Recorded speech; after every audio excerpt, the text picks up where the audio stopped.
I'm making this video to show you how I made a cardboard tube.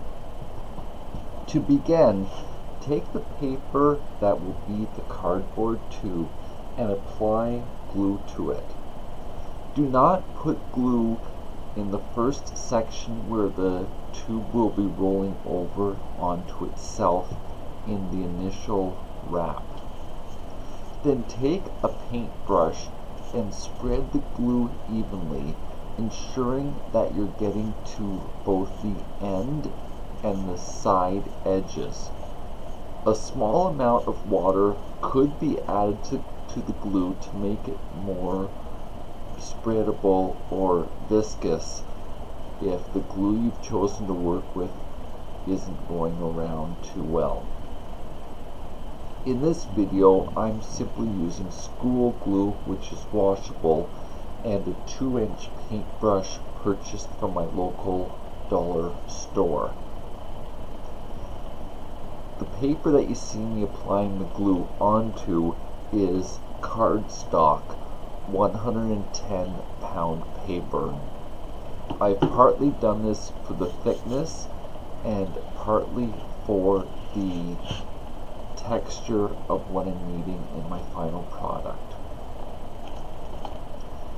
The broom handle you see was purchased at the local dollar store. It's equal to a 3/4 inch dowel made out of wood. What I'm doing is positioning the paper on the dowel to form a tight wrap as I bring both the paper around the broom handle.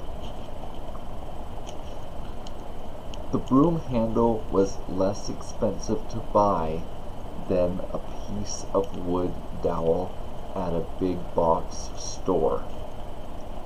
The key for wrapping the dowel is to start off with everything in line. In other words, not to have the cardboard telescope.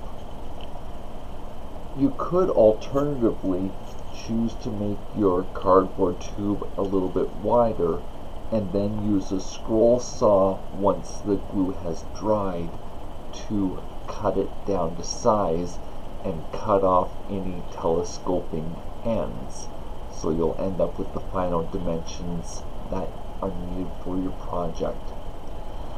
What you can't see with my second hand is me pulling the paper taut. I'm keeping it under tension so that air bubbles and pockets do not form as the cardboard is wrapped around onto itself. I'm making the walls of the cardboard tube 1/8 of an inch thick. This required 22 inches of 110-pound paper. You can easily experiment for yourself how much paper you'll need for your specific application. Part of it is determined by the paper, part of it's determined by the circle you're going over top of. Now that the paper is all wrapped around, I'm using an elastic band to hold the cardboard tube closed while the glue is curing. Now I used an extra large elastic band during this.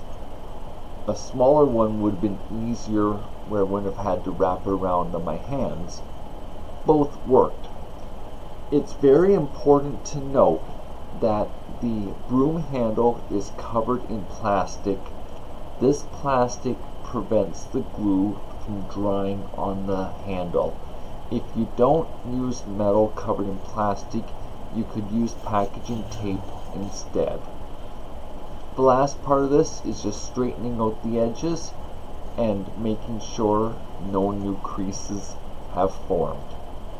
Thank you for your time today. It's been an honor sharing this with you.